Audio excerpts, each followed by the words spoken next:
Assalamualaikum warahmatullahi wabarakatuh. Assalamualaikum warahmatullahi wabarakatuh. Bagaimana Buya kalau kita didolimi orang dan kita merasa tak berdaya, lalu kita diniatkan itu untuk aset di akhirat nanti, agar ya gitu pengadilan di akhirat gitu. Gitu saja. Wassalamualaikum warahmatullahi wabarakatuh.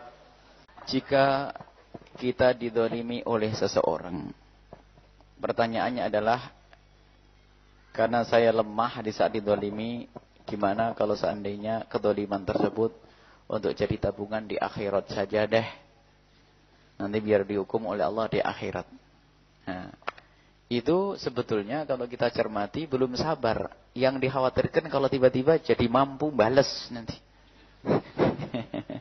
Kalau mau balas kan kacau nih. Wah, kayak gini. Ketahuilah bahwa hakikat kesabaran itu adalah kekuatan. Kalau orang didolimi, di saat dia mampu untuk membalasnya, kok dia bersabar, itulah orang kuat. Kuat yang sesungguhnya. Karena apa? Saya bisa balas, cuman gak ada perlunya saya membalasnya. Itu hakikat kuat yang diingat oleh Nabi SAW. Bukan kekuatan itu di saat dibalas, balas tidak. Dan ketahuilah, kemudian di saat kita tidak membalas, memang ada hitungannya di hadapan Allah. Orang yang berbuat dolim itu ada hitungannya di hadapan Allah. Dan dia akan dihukum oleh Allah kalau orang berbuat dolim. Kalimat ini adalah diarahkan kepada siapapun yang berbuat dolim. Bukan diarahkan kepada semua yang didolimi.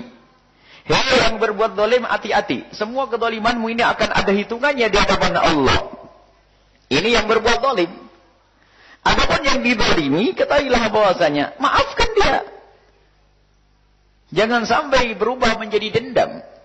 Sebab setan itu luar biasa, awas. Memasukkan hamba Allah ke neraka.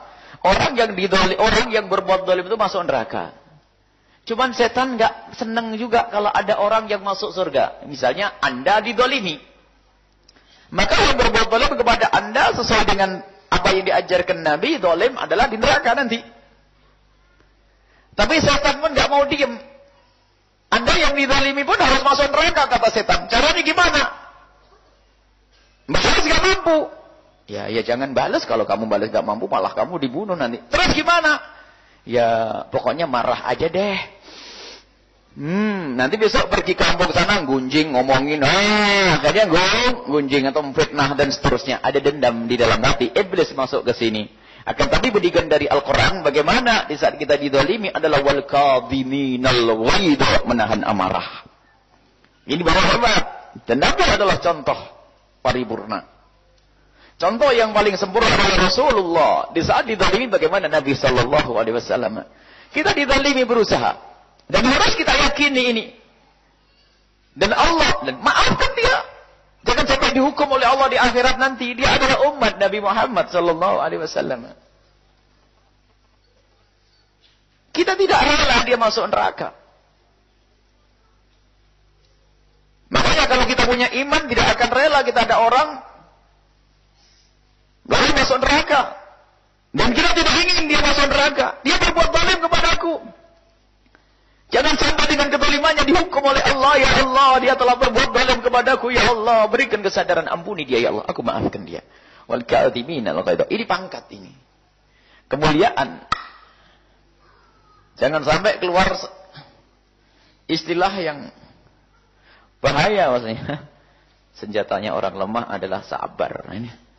Oh, jadi sabarnya di saat lemah. Itu bukan sabar. Sabar itu di saat kuat. Saya kuat membalasnya, tapi saya tidak perlu membalasnya. Dan memang ada hitungannya di hadapan Allah. Cuman jangan minta perhitungan nanti di akhirat, kasihan dia. Mahkamah akhirat mengerikan. Nah kalau bahasanya begini, aku maafkan dia, semoga kedolimannya akan menjadi tabunganku di akhirat, itulah kemuliaan. Aku maafkan dia. Sudah, dia berbuat dolim, mengambil hartaku, mencaciku, mengolokku, aku maafkan ya Allah. Dan memaafkan yang sesungguhnya. Tetap kita perilaku baik dengannya. Nah nanti ada hitungannya di hadapan Allah. Allah akan berikan kepada kita pahala yang berlipat nanti. Luar biasa, dan itu kaget.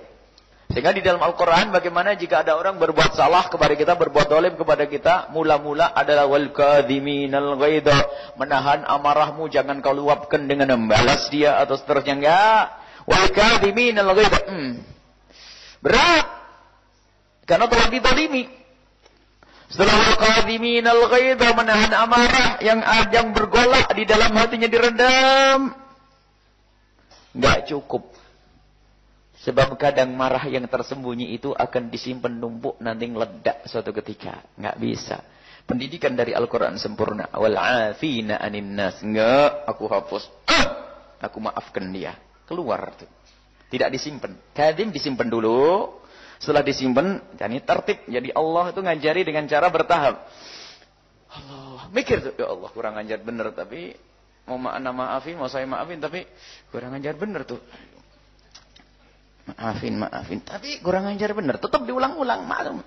Ya, tapi sadar dia. Ya, makanya kadhiminal ghaidha, ditahan. Setelah itu memaafkan wal 'afina 'anin nas, baru masuk memaafkan. Dan ternyata memaafkan itu mencabut akarnya. Akar permusuhan dan akar kebencian itu memaafkan. Tapi belum dibersihkan itu nanti. Cara membersihkannya biar kita tidak punya benci, dendam yang sesungguhnya. Setelah kita memaafkannya. Wallahu yuhibbul muhsinin. Sudah kurang ajar sama kita. Malah kita baikin dia. Wah, ini habislah. Kita tidak menyisakan yang namanya dendam. Itu pendidikan dari Al-Quran.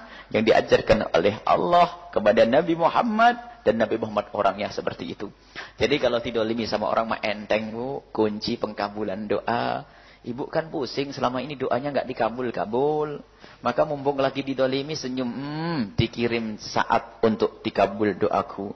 Cuman jangan doain yang jelek. Ya Allah yang kurang ajar kepadaku itu berikan rizki yang banyak. Karena dengan kekurangan ajarannya doaku akan kau kabul. Ya Allah. Gitu lah.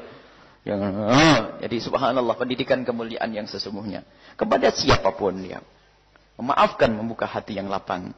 Jadi jangan disimpan dendam nanti ya di neraka. Di akhirat. Wah ini. Berarti hatinya dendam itu. Karena tidak bisa balas di dunia, ngancamnya di akhirat ya. Maafkannya mana memaafkannya? Dia kan umat la ilallah. Umat Nabi Muhammad hampir maulidan bareng sama kita. Masa kita rela dia masuk neraka? Bahkan mungkin saudara kita. Masa kita rela dia masuk neraka? La yu'minu ahadukum hatta yuhibba li akhihi ma yuhibbu li nafsihi. Kalau kita tidak senang masuk neraka, ya tentu saudara kita jangan boleh masuk neraka. Maafkan, ambil dengan kelembutan sampai dia tidak berbuat zalim kepada kita.